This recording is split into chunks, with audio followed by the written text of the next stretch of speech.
Hey, what's going on? Hi. Welcome back. Well, welcome back to another episode of Around Comics. Here we are. All I'm doing. Here we are. Live long and prosper. I'm all excited. We're talking Trek tonight.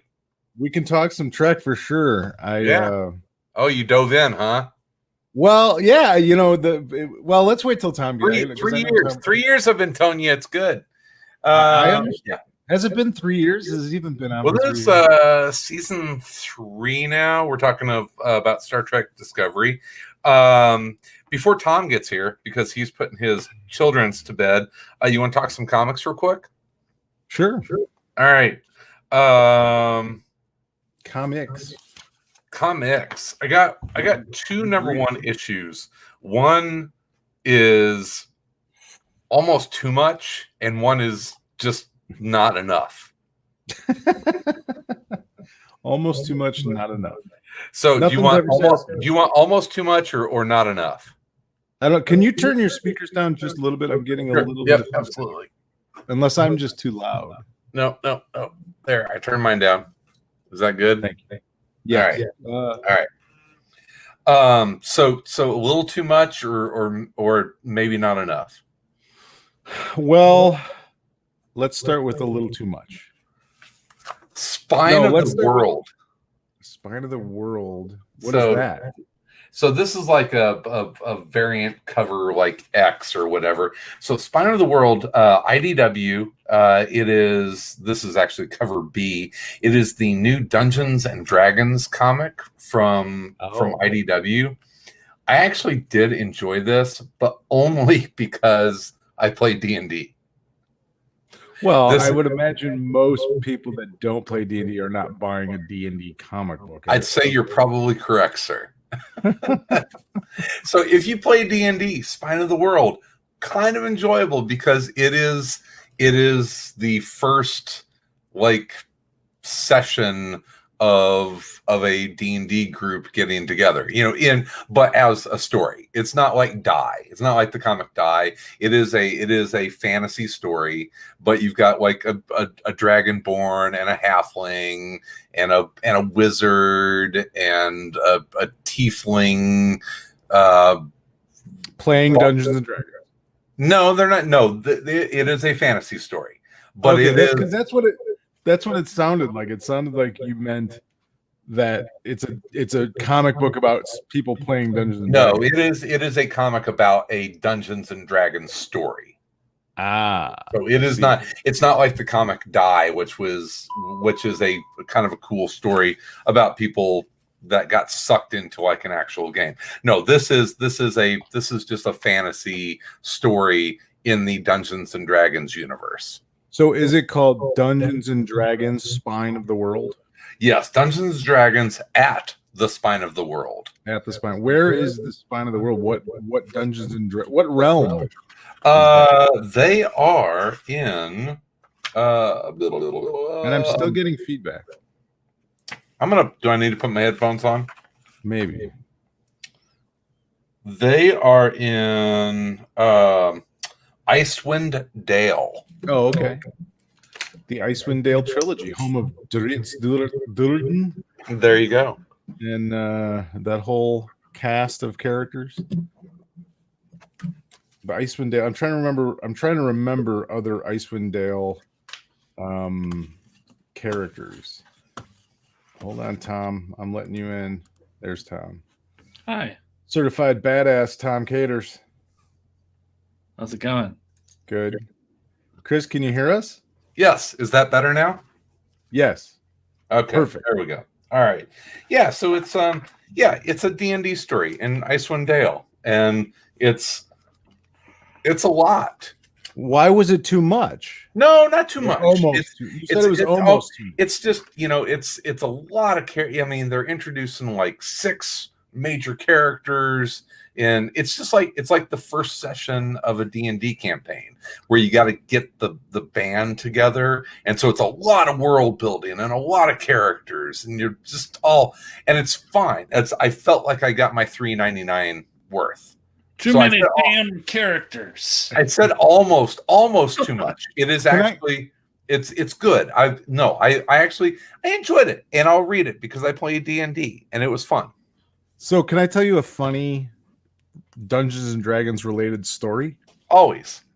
So my first like creator nerd out was not a comic book character or a comic book creator. It was actually Gary a writer. Gygax. No, well, I did not meet. I met some of the guys that created some of the campaigns, the original D&D campaigns back Nice. at Gen Con back in the 80s when I went to Gen Con and camped and played Dungeons. But that's not this story. So was Gen Con in Milwaukee at the time? yes. Okay. Originally it was in Milwaukee. Yes. Before it moved to Indy. Yes. And anyway, so this has nothing to do with Gen Con, but it does have to do with Dungeons and Dragons. So of course, the original Dragonlance trilogy of novels, of course. Phenomenal. Absolutely. Love those. I love them so much. And this story isn't about this, but I love them so much. I wrote Steven Spielberg a letter. No, not Steven Spielberg. I wrote George Lucas a letter saying that he should make the trilogy into his next set of films. And he wrote me his secretary wrote me back. And I wish I still had that letter, but I don't. But that's not what this story is about either. Whoa. This story is actually too many characters, too many stories in this story. So I can't remember now off the top of my head, but after the original trilogy, there was a bunch of other books that came out. Mm-hmm. And right, the twins and yeah, and I don't remember which one it was, but through sure happenstance, I knew him. He was the cousin of a friend of mine's girlfriend. And so we went and met him at a book signing. Okay. And that was my first nerd out. And I think I still have like the paperback copy that he signed. But that was my first sort of like nerd, creator nerd out that I ever had, was actually a guy who wrote one of the Dragonlance. Yeah, I don't know which Tales. Yeah, it was like one of the Dragonlance tales, and I can't even remember. How do you think those would hold up? Like the original trilogy. I haven't read that since I was like 12, 14 years old, probably. I would think they would. I mean, they're fantasy, so it's not like they're. Yeah. I mean, they're genre books, so it's not like there's anything that they wouldn't. How does Lord of the Rings hold up? You know what I mean? It was written a long time ago, man. So It's a hard read. It's a hard read. But it always was. It never was an easy. Yeah, it was always a hard read. How does The Hobbit hold up? Yeah, probably okay. Yeah, pretty good. I think they would still. I read them like 5 times. Oh, I wore mine out. Yeah. But you know what does not hold up? Elric of Melnibone. I was never a fan. Yeah. I tried to read that again a few years ago, and I'm just like, didn't enjoy it. Have you read many D&D? Have you guys read any other D&D? Tom, did you play Dungeons and Dragons? Were you a Dungeons and Dragons guy? Oh yeah, I played lots of role. I mean, I sort of did a bunch of different ones. I can't say that I ever was like hardcore just Dungeons and Dragons. But I've dallied in the world of role-playing games. I'm familiar. I loved Marvel superheroes and Star Frontiers. Did you play Star Frontiers? I did a little bit of Star Frontiers. I played Marvel superheroes. I love Marvel superheroes. Car Wars. Yep. I played just about every ridiculous. I mean, I've if you could roll dice, Sal played it. Yeah, we actually made our own role-playing game at one point. And it was a weird combination of GURPS, probably. It was based on GURPS to some degree, but I mean, we had our own rules. And one of the things that we did, we actually, so your character was actually sort of based on you, because the storyline was, I mean, we were 13, 14-year-old kids. So the story was actually based in our neighborhood. it was a fantasy version of our neighborhood, but everything was based in that. And then our characters were actually based on us to some degree. So we had a system where you had to actually, this is how nerdy we were. You had to actually do certain feats, whether it was strength or intelligence or that kind of thing. I don't remember. We didn't do the exact same. Was there LARPing? No, there was no LARPing. Okay. No. Light LARPing. Light LARPing. I mean, there was light LARPing and very light LARP, some light LARPing. No, but yeah, so it was a weird thing. It was a combination of like, in order to up your stats, you had to actually do physical and mental tests in the real world. Feats of strength. Yes, there were feats of strength and agility and wisdom, that kind of thing. Yeah, it was our own kind of thing. But yeah, I played so many RPGs. Funny though, so one of the comics that I started reading this week is Stranger Things Science D&D? Camp. Oh, Science Camp. I saw the Stranger Things D&D. Yeah, it's Stranger Things. Well, that's on the. I think that was on the back. Oh, okay. That's Zombie Boys. I don't know what that is. But this is Science Camp. This is basically the story in between like season 3 and 4 or 2 and 3 where he meets the girlfriend. He meets the girlfriend at Science Camp. Although that part he hasn't gotten to that part yet. Mm-hmm. But he is at Science Camp and there's like a mystery abounds, which is strange that they like the girl is shown on both covers of 1 and 2, but she does not show up in the book yet. It's like, I know, I recognize that person. Tease. But the funny thing about it is there's a lot of D&D talk in this. He goes to camp by himself, and then like he keeps referring to the gang as sort of the party, which was a little odd because I don't know that did anyone ever refer to their friend group as the party? Like that seemed a little like I didn't have friends.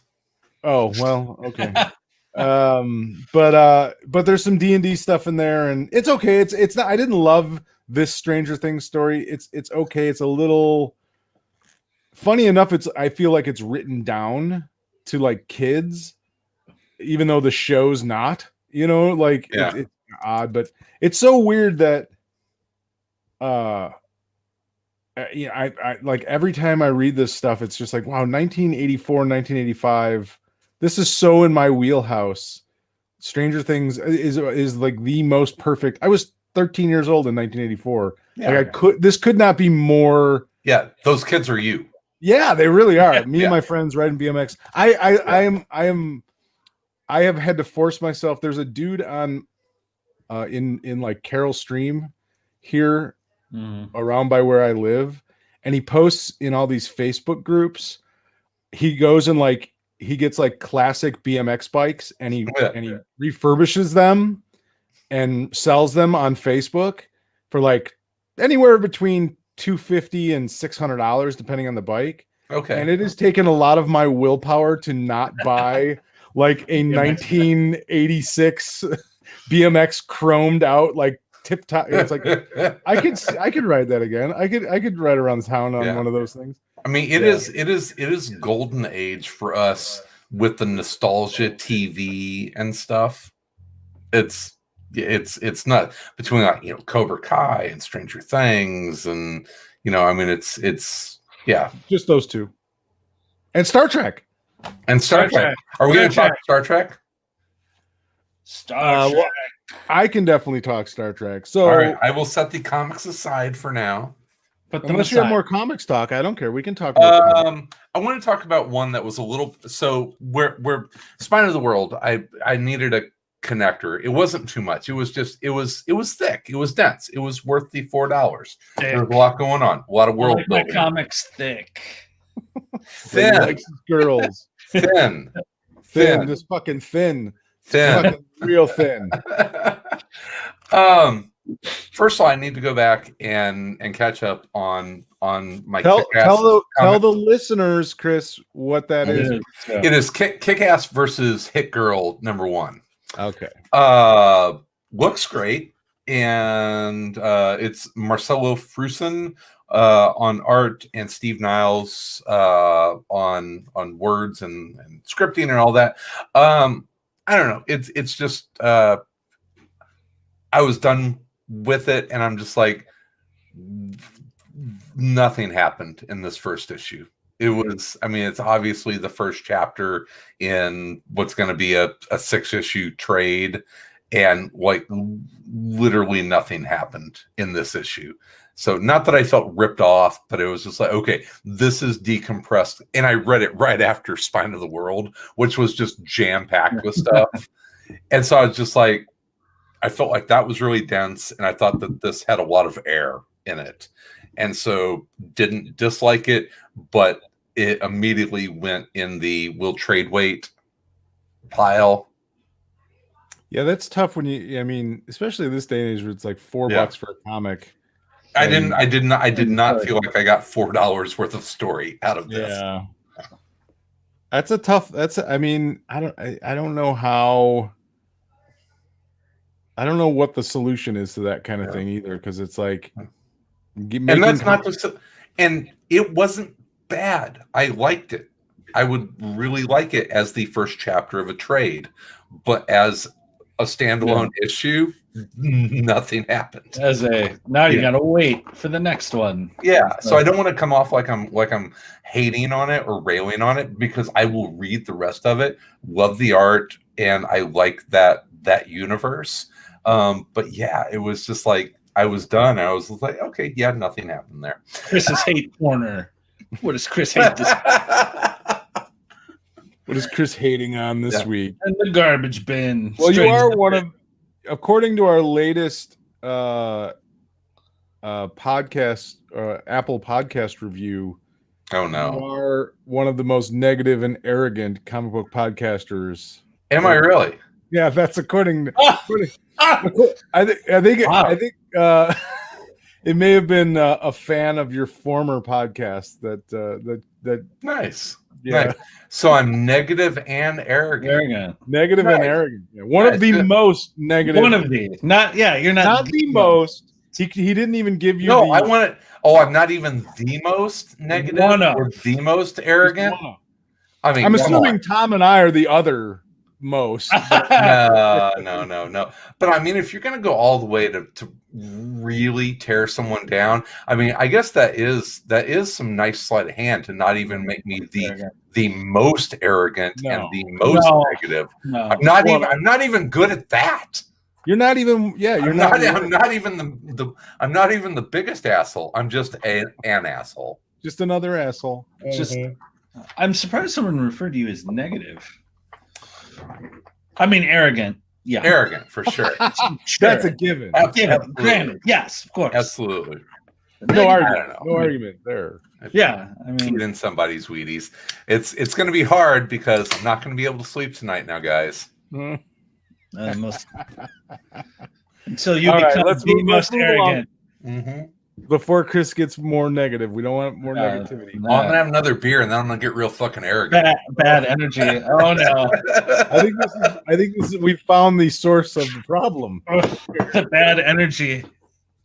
So I'm drinking Oliphant Brewing, which is like Timothy Oliphant. It's spelled like Timothy Oliphant.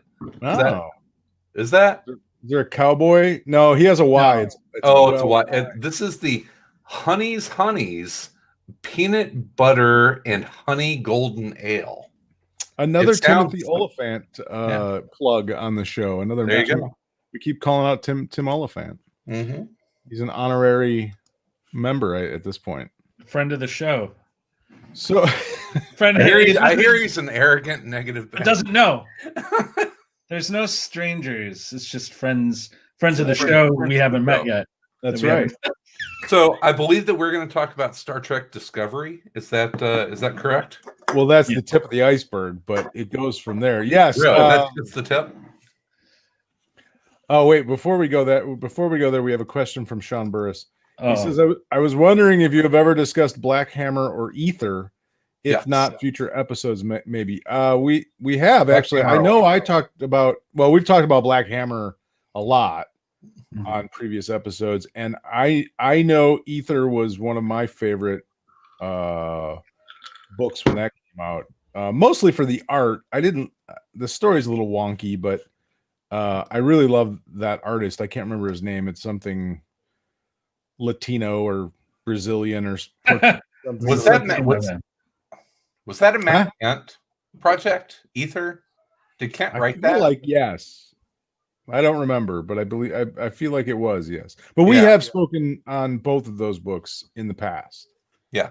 Black Hammer is probably, I mean, that's whenever we started churning up the podcast engine again, that's one that I was reading a lot. And it's like, okay, yeah, I can. Once you start Black cranking Hammer it up. Black Hammer is sort of like,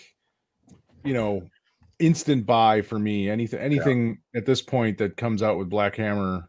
It's like Lemire's BPRD universe. It's like he's created a world that he's going to be able to tell stories in for a long time, I think. Sure. David Rubin, that's the artist. That's Sean Burris. There you go. Chimed in with David. Okay, so I was wrong. It's not Latino at all. Well, maybe it is. Rubin could be, I suppose, but anyway. Yeah. I really like that. No, Black Hammer is awesome. Black Hammer's all right. I need to follow up on Ether. Ether, I really like. It's a weird book, but I really like it. I think there's 2 volumes out now. That's really weird. That is the peanut butter and honey golden ale. That's terrible. What is with everybody putting peanut butter flavors in every drink now? I don't know. This will be good for a drink, for like a beer. The only thing peanut butter should be in is either chocolate cups or fried banana sandwiches, like peanut butter Elvis style. So we a loaf of French bread and just stuff it with bacon and. What do you guys have like something weird that you ate as a kid? We're talking about like 80s stuff. What was like a weird thing that you would like now tell like your kids? Like, oh yeah, we used to eat this as kids, and they'd be like, ew. Spam. Okay. Well, as a former fatter kid, I'm still kind of fat, but I was much fatter at one point. I used to eat. I used to make like. This is embarrassing to admit that this is how disgusting. I'll top it. This is horrible. I would take like white bread, and slather it with peanut butter. Yep. Creamy, not crunchy, because crunchy is for sociopaths. And then. All right. No jelly or Okay. anything like that, because that wasn't enough sugar for me. It would be Hershey's chocolate syrup and whipped cream. Damn. That would be a sandwich I would make as a child. Nobody was obviously supervising my nutrition, and that's why I was nearly 300 pounds. So yeah, that was that. I used to eat. Now that wasn't like a daily thing, but there was a time period where like that was a treat. That was a sort of like. I mean, that's whipped cream on a sandwich. Seems like that's a hard thing to pull off. It was. It would push out the side. Yeah. It was sort of like it would sort of be like an ice cream sandwich. You'd have to lick the sides, and then you'd finally get it, so it was sort of like cohesive, and you could eat it. But it would always but that was part of the fun. Like you knew at some point a certain amount of it's just going to squish out of it, and you'd have to. That would be like the structural integrity issues. Yeah, but that was part of the fat enjoyment of it. I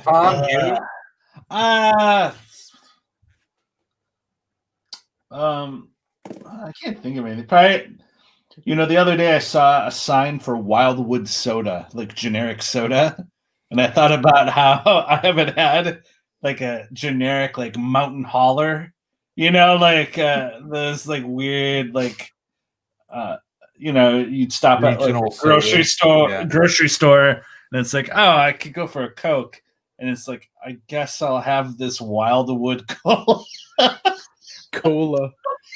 And it just wasn't that good. I almost stopped in the place to get a Wildwood. Wildwood. I've never heard of Wildwood. Their version of Mountain Dew was called like Mountain Holler. Is this a Wisconsin? I don't think I've ever seen these. I don't know that I've ever. I literally. Is this a Wisconsin thing? Oh, it's got it. Is this like Green Bay? No, the sign I saw was in Chicago for Wildwood Okay. Soda. Oh wait, no, their Mountain Dew is called Misty Mountain. Mountain Holler must be a different generic. Misty Mountain. Misty Mountain, Wildwood. Misty Pop. You know, like if you get Wildwood at the grocery store, it would come just in a pallet. Like it didn't have like a case, you know, like it's just like 24 like of them just on a flat like pallet. Aldi's? Was this an Aldi's? I probably, yeah. Nice. So my dad's and he called it depression food, but we would make peanut butter, lettuce, and mayonnaise sandwiches on Wonder Bread. What is wrong with you? Oh, Don't knock it till you Why? try it. I still eat them. what kind of lettuce? Like iceberg? Iceberg, yeah, iceberg lettuce, mayonnaise, and Gotta get peanut yourself butter some on Wonder romaine. Bread. Some romaine. Here's some Wildwood Cola. Oh yeah. You know, like it kind of looks like RC Cola, which is funny because RC is also like not. I love just RC about Cola. generic. I love RC Cola. I do. I like RC Cola a lot myself, but I'm gonna find. I don't know that I've There's ever the Wildwood. Yeah. seen Wildwood soda before. That's kind of fun. Okay, wait, but back to this disgusting thing you would eat. So mayonnaise, Peanut butter, lettuce, and mayonnaise sandwiches. what would even like? Why would that even? Why would is those the only three things in the house? Try it, man. It works. No, It works. No. It works. no, It works. that's wrong in so many ways. What? It works. Why would you put mayonnaise on a peanut butter sandwich? Like with lettuce? You're a weirdo. It works. You have Look it never up. recommend anything to me again. No, Your taste is obviously. I said it was weird, like 80s growing up. You know, like depression food. I'm trying to think of anything I ate like that. You know. Oh, we would always no. That's not that weird. I don't know. Like, man, no. Nothing that weird. That's just bizarre. Try it, man. Try it. That's never gonna happen. I found a can of Mountain I agree. Holler. I agree with Sean Burris. I'm trying to figure out how to share my screen so I can. It looks like more of a Sundrop ripoff if you look at the can. What's it called? Mountain Holler? Mountain Holler. I'll find it here.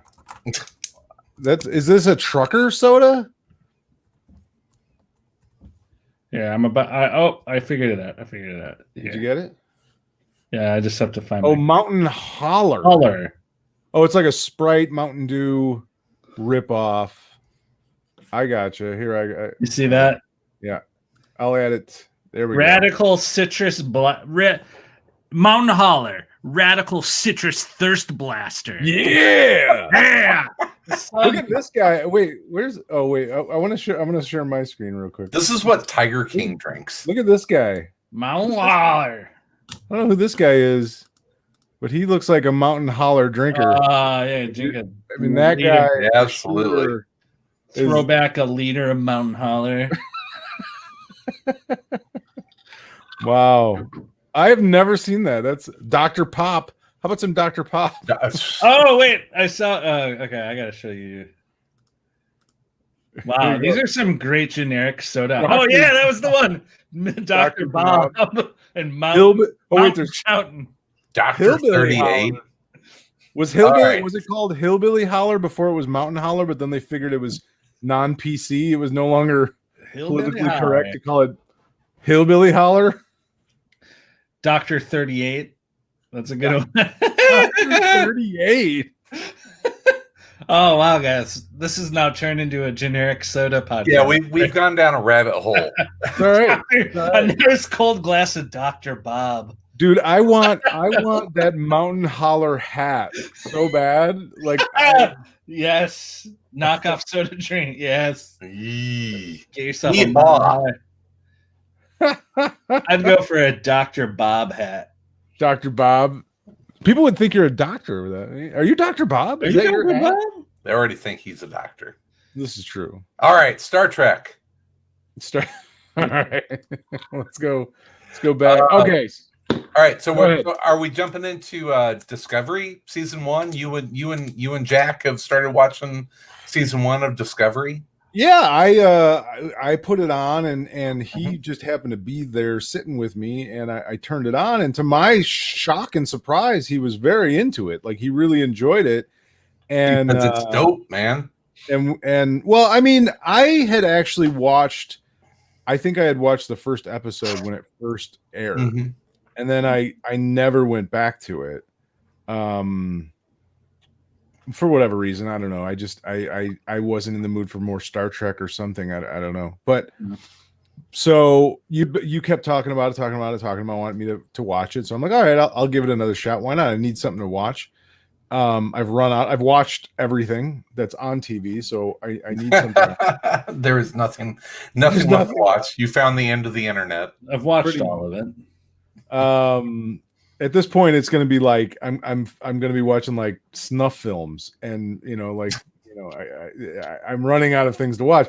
But anyway, so we started watching Discovery, and he really enjoyed it, and we watched about 3 or 4 episodes, and I have to say I was really digging it for like 2 episodes, and then all of a sudden the whole thing with the tardigrade and the spore thing kind of came into play. The spore drive, yeah, and it almost lost me. I almost kind of checked out at that point because it felt very like hokey Star Trek. You know what I mean? Like it felt like 1960s Star Trek, and that's always been my least favorite Star Trek is the original, Star Trek show. Not that I don't like it or like have fun with it, but it's probably my least favorite Star Trek to watch because it's hokey. It's But anyway, so he really enjoyed it, so we kept watching it, and he was really getting into like the intricacies of it and how complex it is, and what we didn't realize, neither one of us understood, because I was paying attention, but I wasn't like really like that, thinking about it that much. But then I was like, wait a minute, I didn't realize that it was actually set before the original show. Yes. And then once that came to me, I was like, wait a minute, why is Spock's dad so young? Didn't he die? Isn't he like way older? Like, why is this? And then but it's also in the J.J. Abrams that's what occurred to me then was like, oh, it's 10 years before the 2 movies that J.J. Abrams. Sal jealous. Hi. And Tom. What's up, Marta? I don't want to touch Chris. You did not made Tom jealous at all. Do I need more tongue? Is that what it is? No. Family show. Yeah. As long as Sal's jealous, that's all that I care. Jealous of me. Of Chris. Of me. What does your lettering mean? It's TOS or TNG. I don't know what that means. The original series or the next generation. Oh, Jesus Christ.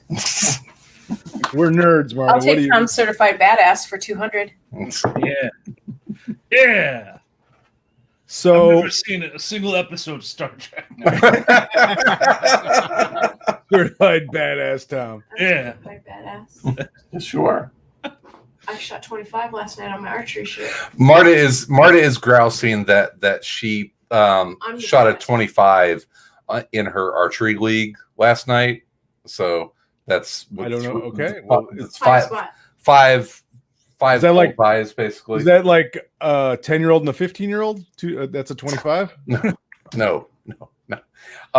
There's 5 targets. The 5-spot target. She hit the bullseye on 5 targets last night. Oh, very nice. So, how far away are these targets? 20 yards. 20 yards. 20 yards. Okay. Yeah. Very cool. Yeah.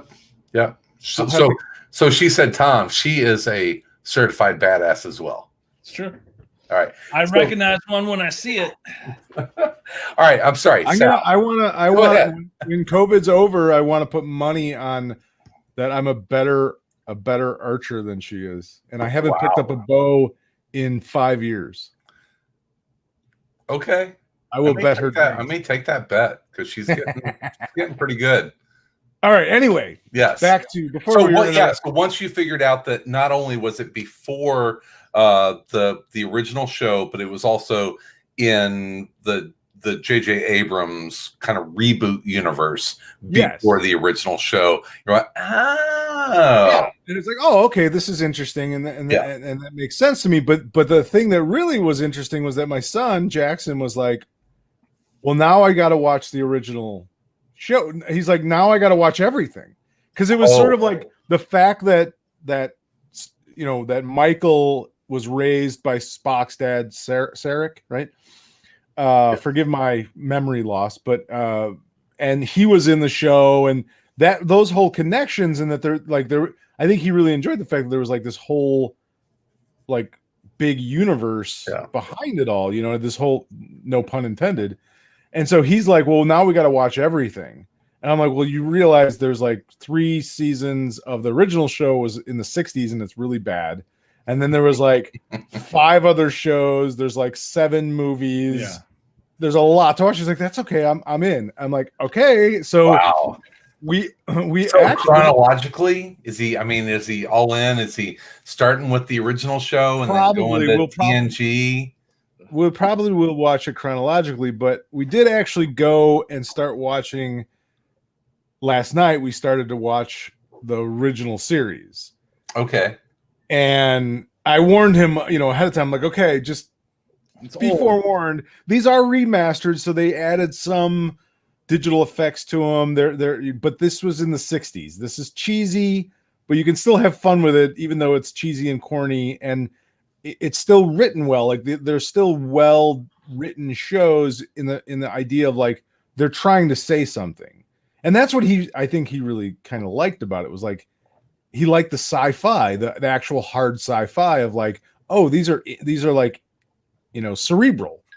Yeah. But so we start watching it, and we start watching the first aired episode because they have like you can watch like the pilot.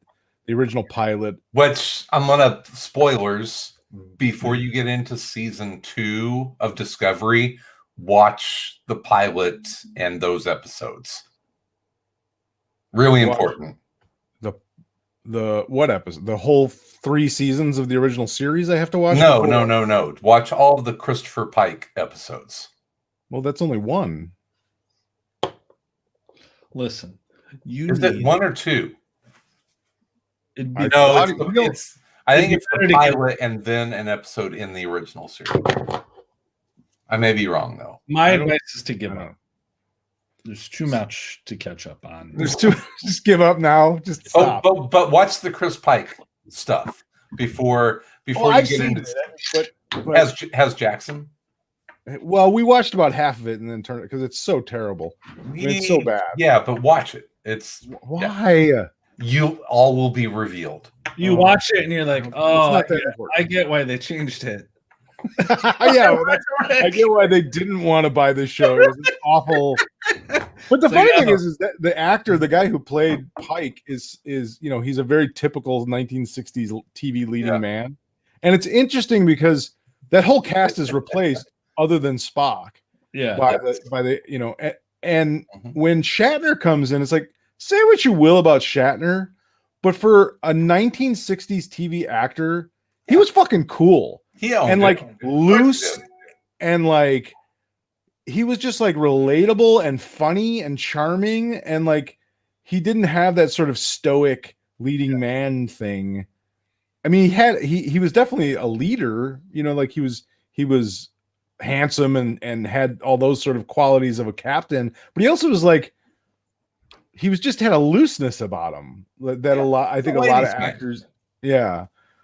So, well, that's the funny thing too. Like the entire time we're watching all of this, I'm explaining things to Jack. Like I'm explaining, like, listen, here's the thing. Like these are what red shirts are. All these guys are gonna die. It's like he's gonna try and have sex with the alien. And that was my second. Like he's gonna have sex with every. If she's good looking. Yes. And Question: how does that work? Just go with it. It's fine. yeah, but he bought into it. He was totally into it. And but here, so the thing that finally like cemented it is watching. Whenever you watch anything on CBS, the All Access, especially if you're watching a Star Trek show, they're constantly showing you the ad for the Star Trek Below Decks, the new cartoon. Lower Decks. Lower Decks, sorry. Below Deck, different thing. Yeah. So Lower Deck, they keep showing you the ad, and in the ad there's a little section where there's a mention of the guy's like in the cafeteria, and the girl's like, you know, you're in love with a salt monster, right? And he's like, what? You're crazy. And they show this creature, and that's the creature from the first episode of the aired, series. Yeah. And Jack realized that at the end of the episode when they show the creature, he's like, that's the creature from the cartoon. And that was it. Then yeah, he was, so it's interesting. Like all he's been trapped now. He's trapped in continuity now. Yeah. He'll never get out. Right. How do you like Lower Decks? I haven't watched it yet. We haven't even started it. So I don't. Really fun. Really fun. Yeah, I'm sure. But it is for Trek nerds, big time. Well, and that's why we have tons of Easter eggs. Yeah, I kind of want him to get a little deeper into it before seeing it, just because I think he'll appreciate it more if he catches the Easter eggs and stuff. So we're gonna watch. I think we're gonna watch like Discovery and then the original series sort of in tandem. Okay. Yeah. And then we'll go to the watch the Abrams movie. That was with the first one. Well, I like them both, so I mean, there's 3 of them. Is there? Yeah. Oh, I thought there was only 2. No, there are 3. Oh yeah, there are 3. Yeah, sure, you're right. Yeah, we're gonna. I'm sure we'll watch it all eventually. I mean, in the end, you'll realize that DS9 was the best series of them all. Well, I don't know if I'll watch that, but DS9 was awesome. There's a lot of Star Trek. It's absolutely not true because Next Generation is obviously the best. I really like DS9. Nobody even knows who the captain of DS9 was. That's Cisco. It was Hawk, baby. Douche. It was Hawk. He's no Picard. Like, don't even try. Don't even try. Have you seen Picard? Picard was so good. No, I haven't watched it yet. I started watching it, but I it's not as good as Discovery. It's good. It's not as good. He's like 90 years old. But I was gonna say the Next Generation of Picard is so good that he became like a gigantic actor out of it. Yeah. The dude from DS9 like is doing car commercials now. So there's no comparison. Still Cisco, man. I don't care. He's nobody. Scott Bakula is the great. Oh God, the best Star Trek. What was that one? I don't even remember what was that. And was it Enterprise? Yeah, I think so. Yeah. Which, I didn't get into much.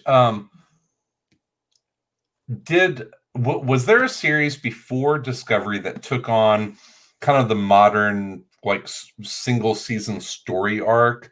I know that like Voyager had, not that you had to watch it in order, but I mean, there were certainly things that happened that you needed to have some backstory with, where like Discovery is, if you miss an episode, you probably need to go back and watch it because the story definitely builds over a single season arc. Oh, right. I don't know because, I mean, you got to remember it's, 9 episodes a season as opposed to... 9 or 10.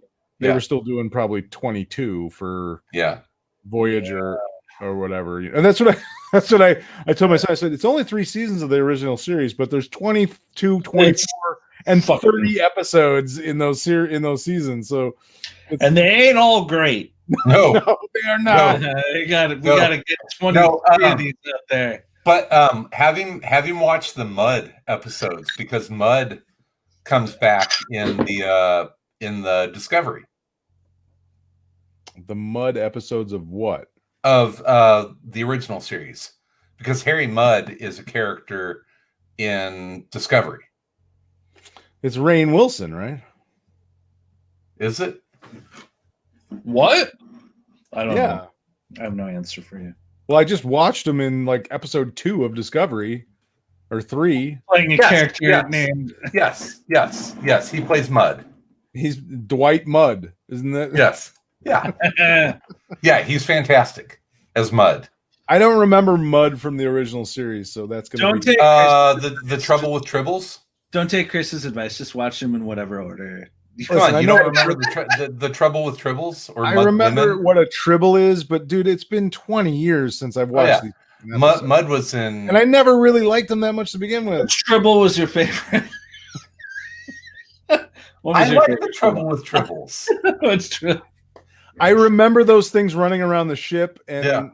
I don't remember Harry Mudd from it. So Was it Mud's Women? Was that the name of the episode? I have no idea. I don't know. We've lost every viewer and Yeah, it's Mud's Women. Season 1, episode 6. Yeah, we'll get there eventually. Yeah. So I mean, But before you watch that, you need to. but no, that's the I need to cool read thing. a Gene Roddenberry biography. But that's the cool thing about Discovery is that you actually don't have to watch those. But if you have a knowledge and appreciation of the whole canon, there's a lot of things that are interesting and Because cool. it's made by nerds. Yeah. Nerds. This is some real nerd shit. Real nerdy shit. So where are you? Just like mid, like first season? Yeah, like I don't know, episode 5 or something. I don't know. Okay, I don't. There's big twists in the season 5. I don't want to spoil anything. I think the last episode we watched was when the science dude injected himself with this stuff so he could navigate the spores. So they could let. And then what's her name? The admiral got kidnapped by the. That was the last episode. The admiral got kidnapped by the Klingons. Oh yeah. Yep. And Captain Luca Loki, whatever the fuck his name is. Yeah, Luca may not go rescue her because she's going to ruin his career if she. You've got some fun stuff coming up. It's a great season. I like how they haven't quite let you know if he's how good of a guy he is or not, which is kind of fun. Enjoy. But here's the other thing. I don't know that I really like what's her name, Michael Burnham. Yeah, I don't know that I really like her very much. My biggest complaint with the show, because I am negative, arrogant as well, and arrogant. I do think that sometimes they will overplay the emotional, ham-fisted scene where they really ramp up the emotions on some scenes, and it's like, yeah, we get it. Okay, it's an important emotional moment in the show, and I think they draw it out a little bit too much sometimes. But that's a very small critique on what otherwise is a pretty brilliant show. Yeah, I don't know. Not that I dislike her. I just don't find her very. I don't relate very well to her. And that's the thing. It's she was raised by Vulcans, so she's emotionally distant. But it's not but I think I just don't think emotionally distant father. I don't know if she's a good enough actress to pull it off, because I love Leonard Nimoy as Spock, and he was emotionally distant, and it was sort of that battle with his half side and that kind of thing. She's not even a Vulcan, and she plays everything deadpanned and cold, and it's like, I don't, you know what I mean? I just don't.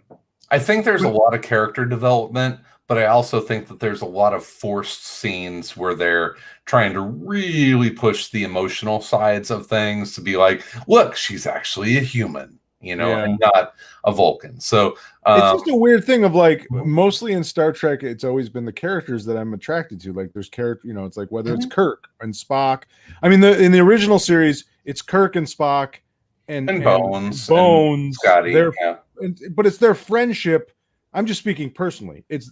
What I like about the original series is the friendship between Spock and Bones and Kirk, and that's why I like the movies so much, because they really play on that friendship. They've been on this adventure together for a long time, and even though Kirk is their commanding officer or whatever problems they may have, it always came back to sort of this bond that those three had, and the other characters also to a certain degree. But band of brothers.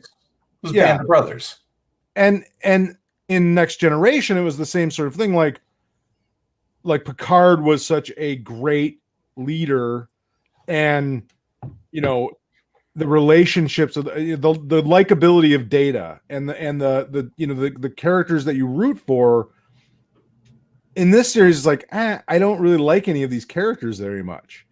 Like, there's not, you know what I mean? Like, I don't really like, even like the I can't think of the dude's name. Saru. Which one's that? Oh God, the guy that played Abe Sapien. The alien dude. Yeah, the first officer. Actually, I like him more than I like any of them. Saru's great, and Tilly is Who's ultimately Tilly? Tilly's the curly redheaded ensign. No, she's annoying. I can't stand her. Oh, you're gonna hate her more and more then. She would. To me, she's just like a nerd, like placation. Like, she's just like, we need a chubby nerd to be on the show, so nerds will like it.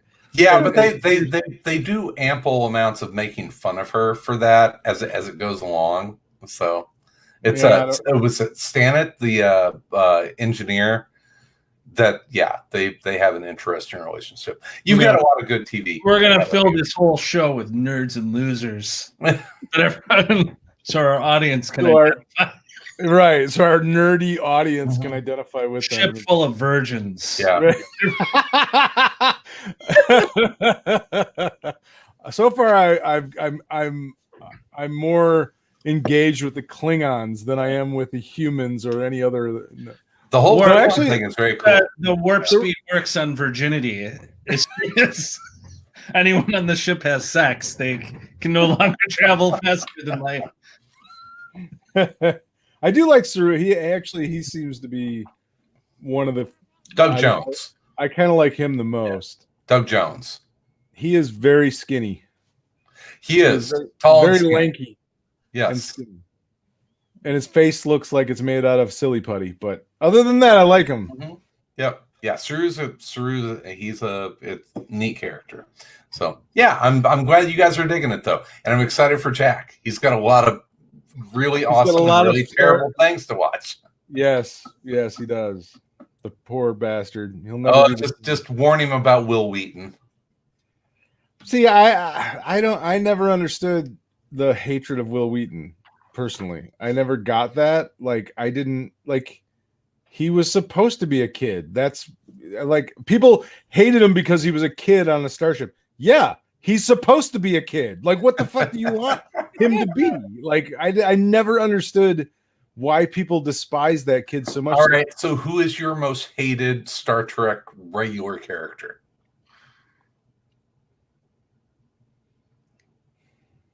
Not this fucking guy when you see him. I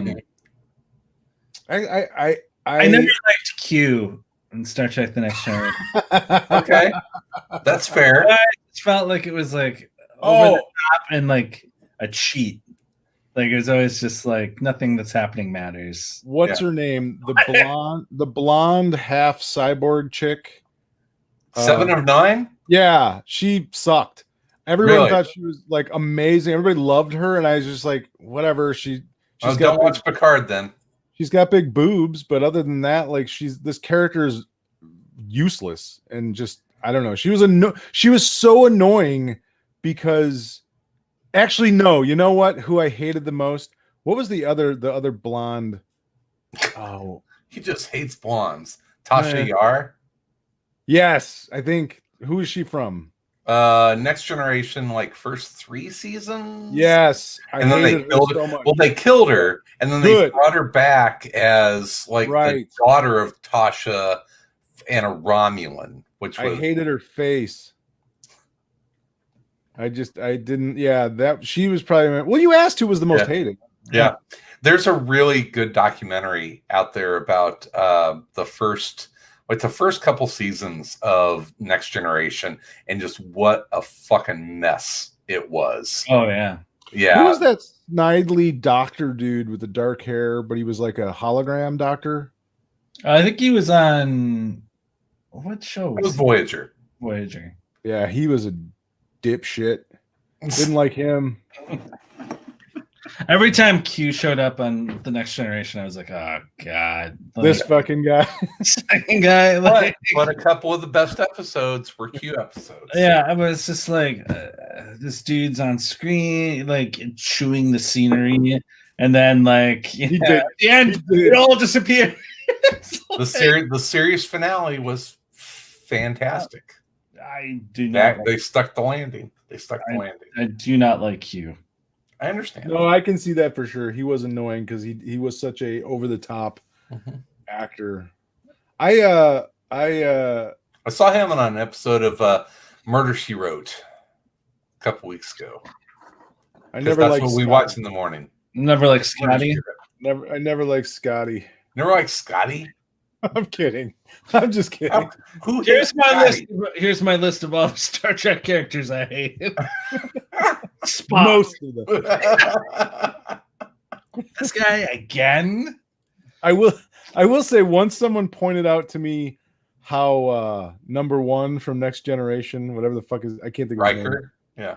How Riker would sit down in a chair. Like once somebody pointed that out, like I saw that video of that, I'm like, what a fucking weirdo who sits in a chair like that. Like, how did I not notice this bizarre behavior? That's funny because you look at that guy's career, the amount of stuff that he has directed, and I mean, like, you know, behind the camera, the amount of stuff that he has been involved with is just insane. Well, it's, you know, I'll say that I enjoyed the J.J. Abrams Star Trek. Probably the reboot, and I enjoyed the J.J. Abrams Star Wars. I like his Star Trek more than his Star Wars. From a purely entertaining, yeah, and also just like, oh, I'm into this. Like, I could see. I really liked the first one and the third one, and the second one was good until they decided just to make it Wrath of Khan, and then and then it was like, I don't know. Why even do this? Like, do something else. Like you did. It didn't need the movie up until that reveal was like a totally different story that was still really good. And then it was like, oh, okay. I guess right. It's like Wrath of Khan. Okay, I guess I'll finish this out. But you know, the thing I liked about what he did with Star Trek was that like he kind of made it, you know, like he brought the idea that like the people on these ships are probably super young, right? That's the problem with Star Trek is you keep making these movies and these dudes get fucking old. And you're like, it's just a bunch of old dudes in space. Like, and it's like watching politics. Yeah, and they it's just like, keep oh getting fucking older. These dudes are so old. They're all captains. Why is everyone in their 70s? Whereas he sort of, you know, found a way to make it like these guys don't know what they're doing, and they're like being put into this situation where they might not, you know, like have everything figured out. And like it's dangerous, and like people, you know, like you might end up being the captain because someone dies or someone gets, you know, like there's just more of like I think he brought like a really cool sensibility to Star Trek, far more than like just like the tone was like, oh, this, like it kind of got it. It was new, but it kind of got back to what I think probably worked for Star Trek. You know, it was a neat way to be able to reset the universe, but also at the same time not erase everything that you loved leading up to it. Yeah, and it was You just know, it just pulled the dual universe thing, which it was was kind of cool. like if Star Trek needed someone to like be like, hey, let's just make this all move faster. Mhm. You know, like let's pick up the pace a little bit. Well, it's funny because I was trying to explain to Jack before, I'm like, well, you got to understand this ran from like 1966 to 1969 and then was canceled. And then it came back in reruns and it got really popular. And they made a movie in 1978 because of Star Wars was really popular. But by that time, these dudes were already like middle aged and they're like fighting Klingons in their 50s. And it was a little weird. Yeah. But, it's interesting too. But, like I think, it could work because like the Abrams stuff it feels much more like this is the military. This is, you're in a wartime federation, as opposed to like the original series was kind of a science vessel. Yeah, it was a science vessel. They weren't a military vessel. They were out exploring, the galaxy, that kind of thing. So but I know what you mean. Like, I love that he did the thing where, and I know there was controversy, but like the idea of like the split alternate realities of Star Trek, where it's like the original canon is the original show and it still is, and this doesn't change that, but these are just those new characters that we can go on with. And that, now it's like you have Discovery, which is like it's that universe, that you don't have to worry about how it relates to this show that was filmed in the 60s, so I kind of dig that. But yeah, I liked his movies too. I liked all three of them. I really liked the first one. And like you, I liked the third one, and I kind of forgot about the second one because it was just such It's such a weird movie. I mean, I don't think he directed the third one, but I mean, obviously he produced the third one. But the second one's so weird because I always thought like the Khan reveal was sort of unnecessary. Right. It wasn't.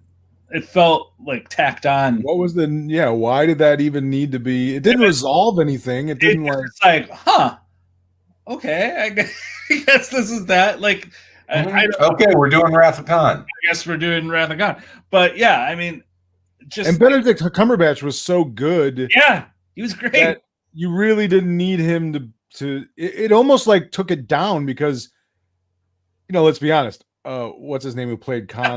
Ricardo Montalban. Not a great actor. I mean, compared to Benedict Cumberbatch, who is, I would say, a great actor. You know what I mean? It's like, I don't know. Have you watched Fantasy Island? I mean, like, I did absolutely watch Fantasy Island. Fantasy Island. Like the funny thing, with that, the original Star Trek: The Motion Picture, which is like the fucking slowest movie.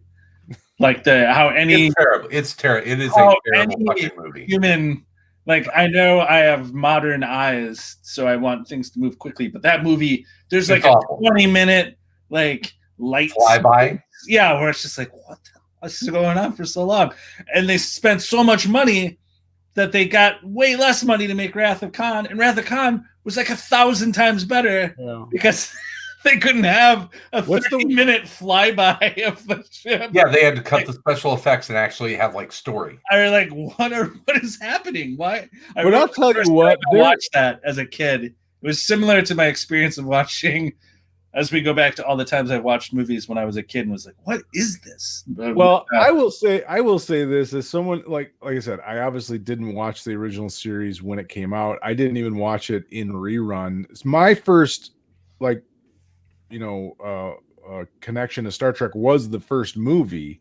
Oh, really? And that's really, I mean, I was 7 years old in 1978 or 7 or 8 years old when it came out. So I remember seeing that movie, and that was my first real. I had probably seen the show on TV, but I didn't really have a strong connection to it. But the movies is what really, and there is a part of me still that anytime I see that fucking ship or I hear that music, I get chills. Yeah. I legitimately still get goosebumps every time I see, the fucking call, the call letters, the NCC, whatever the hell, 1707.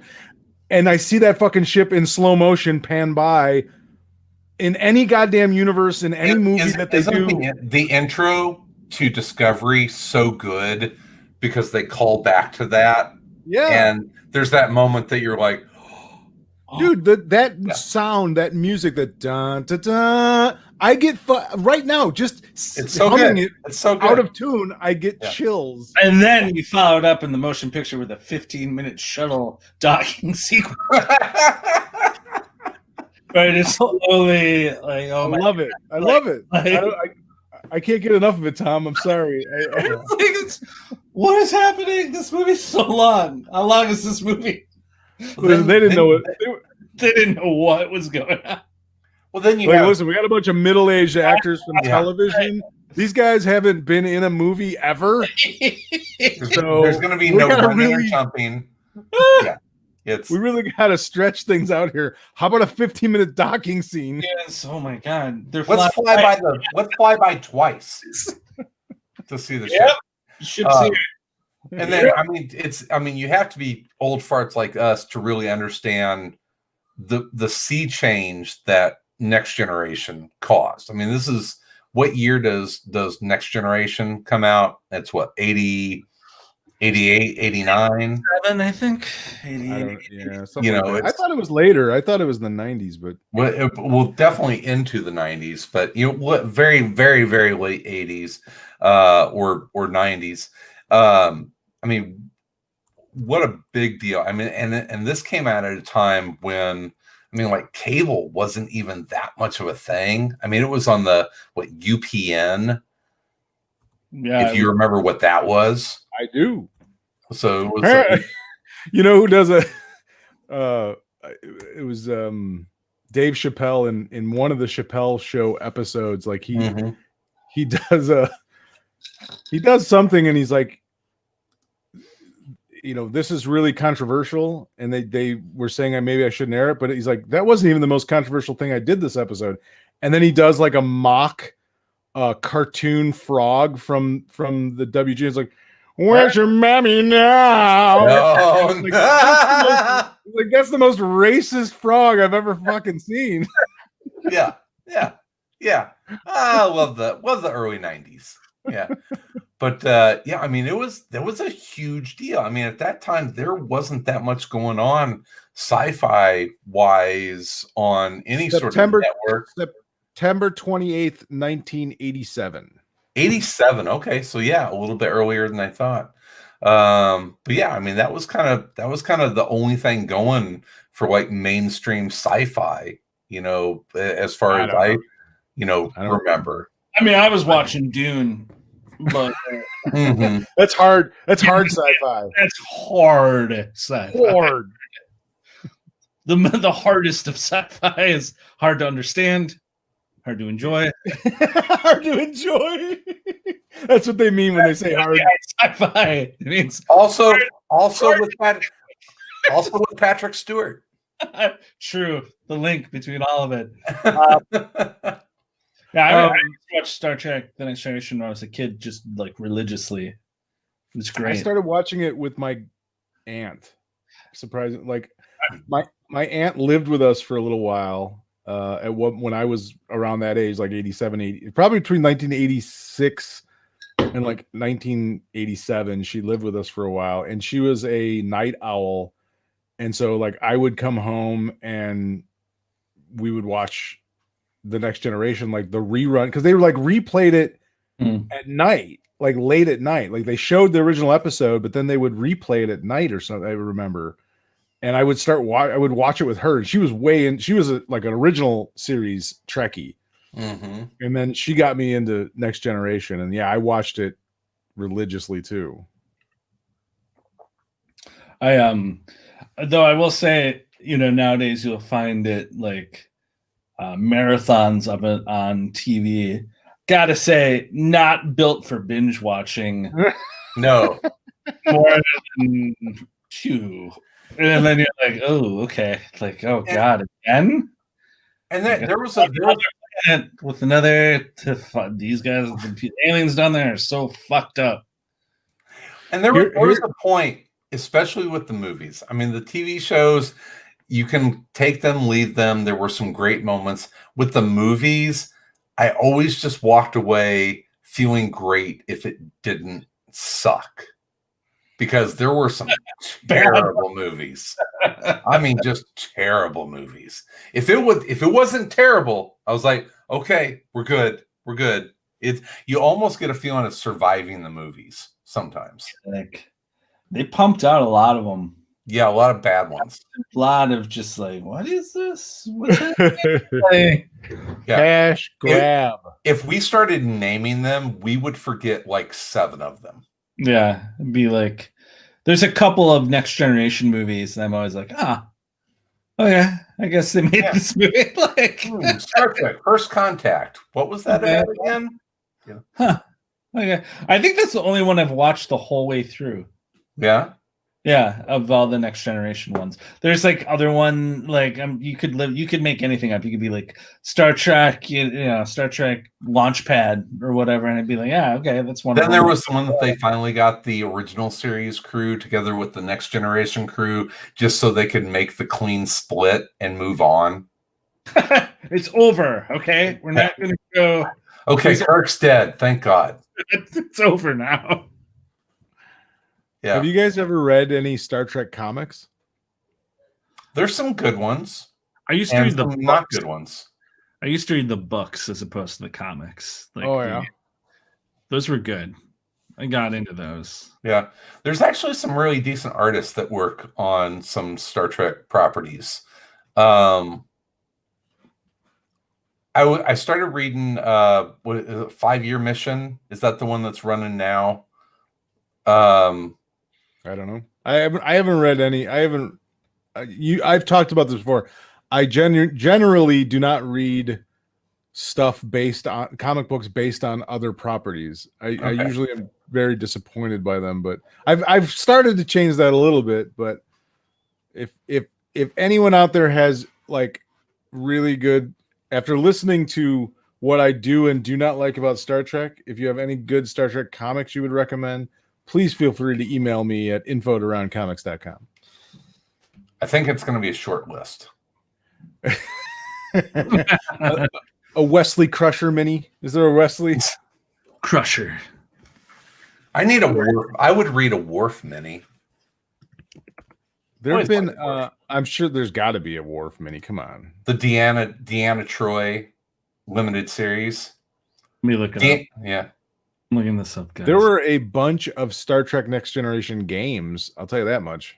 Oh, really? Oh, yeah. There's a shit ton of games that they made. NES games, Game Boy games, Genesis games, PS4 games, PC and Mac games. Nice. They're making that money. Oh, speaking of games, let's switch up gears. I really want to know what you think of Assassin's Creed Valhalla. Oh, I'm digging it. Yeah, is it good? It's fun. Did you like Odyssey or Origins? I did like Odyssey.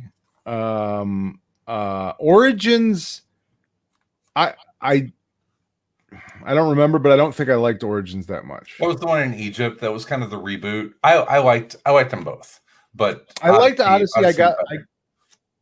Well, let me be fair. Usually I get bored with games after a while, especially if they become kind of repetitive, and the Assassin's Creed games for the most part get a bit repetitive for me. What, you don't like putting 80 hours into a game? Yeah, I mean, I don't mind putting hours in the game if the story and it keeps me entertained. But most of the time, there's very few games that I've ever finished just because I'm like, I don't really want to go find this one little stupid thing. Yeah. You know what I mean? You played Red Dead Redemption, right? Yeah, I've never finished. You didn't finish Red Dead 2? No, I'm still playing it. I haven't finished it though. I get tired of like crafting fucking leather. You know what I mean? Like I don't want to. Yeah, I don't want to do that shit. It's so boring and stupid. Like, just you got to finish Red Dead 2. It's really good. I don't have to. You don't have to. You should finish Red Dead 2. Well, we'll see. I doubt that'll happen. But this Valhalla I've really enjoyed so far. Although it's funny because I feel like there's been two like soft intros to it. Like you play the game for maybe an hour, and then you get a title screen. It's like modern video games right there. It's like it's like this.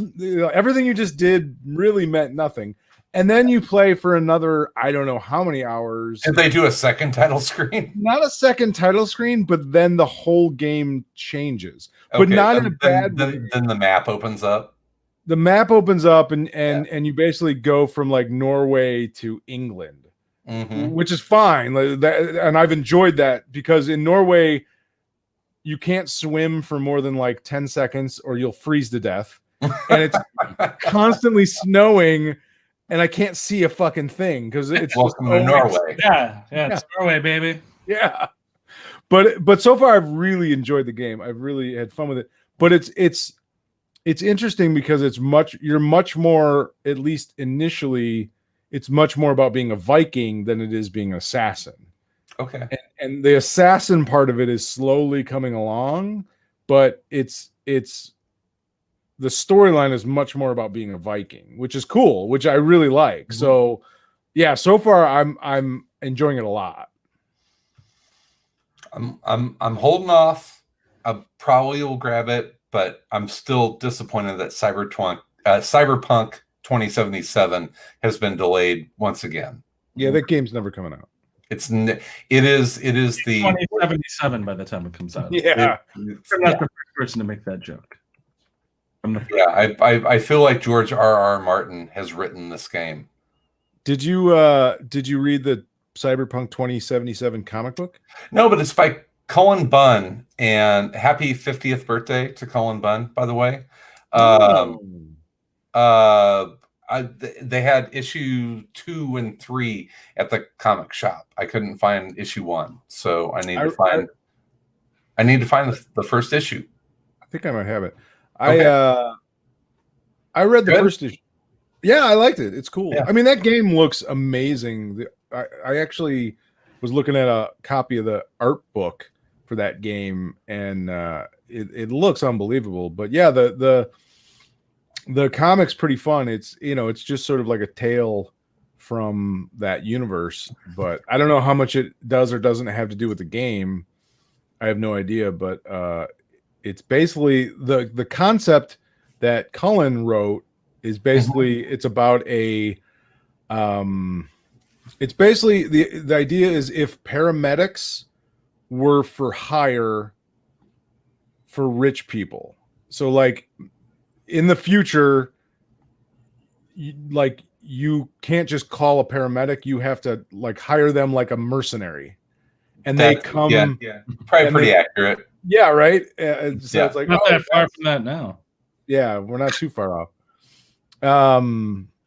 So yeah, I thought that was really interesting. I don't know how much that plays into the game or not, but that little nugget of futurism I thought was pretty cool. And if it's a Cullen Bunn creation, that's awesome that he kind of pulled that, or I don't know. You know what I mean? Like, I don't know where the story, if it's coming from the game makers, if it's from Cullen, or if it's, a combination of the two, which is my guess. A little bit of both. Yeah. But that's sort of the story is about one of these, for hire paramedics that basically has to fight their way into a place to get to their client, patient client. Yeah, and then the client is the patient is I don't want to give anything away, but the patient is trouble.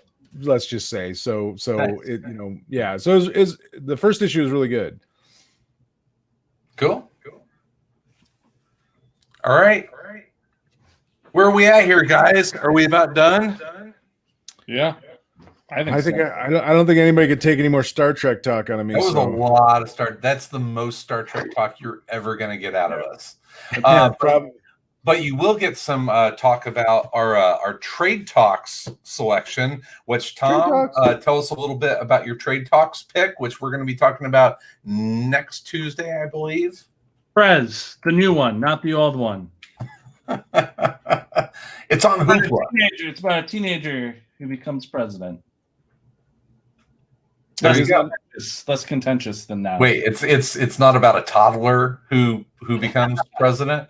It's about a teen. It's about the first teen president. I think, everyone will enjoy it. All right, cool. I'm looking forward to talking about that. As Sal mentioned earlier, you can contact the show by emailing us at info@aroundcomics.com. You can also join us on Twitter. You can check us out on the Facebooks. We live stream now every Tuesday because we got sleepy on Sunday nights and Tuesdays work better. And I think we like it. So Tuesday nights, live streaming. If you are listening to this, be aware that we do a video show that you are listening to the audio from. If you're watching this and you'd like to take us for your morning jog or a walk or a little drive around town, you can download the audio show from all of your favorite podcatchers. If you'd like to get some sweet swag, which we had someone on the Around Comics Aces board post their sweet hoodie. Who was that did that? Oh shoot! I got it right here. I absolutely want that hooded sweatshirt. You didn't even tell me that was available. And it's awesome. Did you go to aroundcomics.com/shop and look at what's available? No, but I will now. Do it. Because it's great. We'll give the shout out on that next week because I can't find it right now. But yeah, I'm gonna get that. I'm gonna get that sweet hoodie. So swag and where to listen to us and all that stuff. Reviews are great. Tell me how fucking negative and arrogant I am. I love it. Bring it on. Is there anything else we got? I contemplated telling you that or not because I knew you would never find it yourself, but I read it and I found it like months ago, to be honest. Like it was posted a couple of months ago, and I'm just like, do I tell him about it or not? I'm not sure if I should. It would have bothered me like 8 years ago.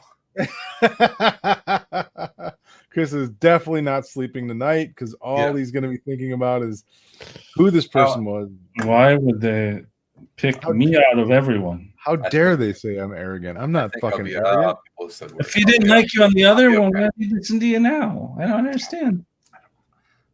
Probably was upset with how I treated Vince. But yeah, all right. Let's wrap this one up. All right. Well, that's another episode of Around Comics. Thank you for everybody for listening. And in the meantime, in between time, we'll be everywhere in and around. Certified badass dogs.